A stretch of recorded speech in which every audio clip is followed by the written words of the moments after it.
মিলন উইডলক offline matrimony centre থেকে পূজা বলছি।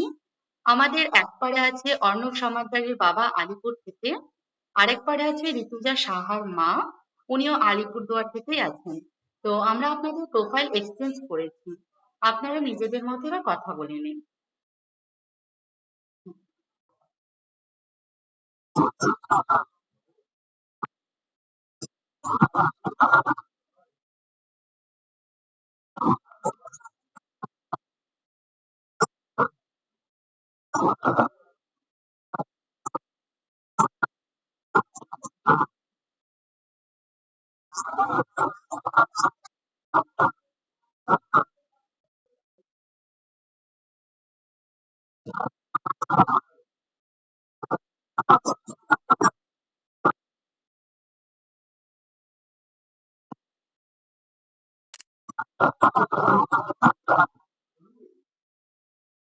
নমস্কার কাকু।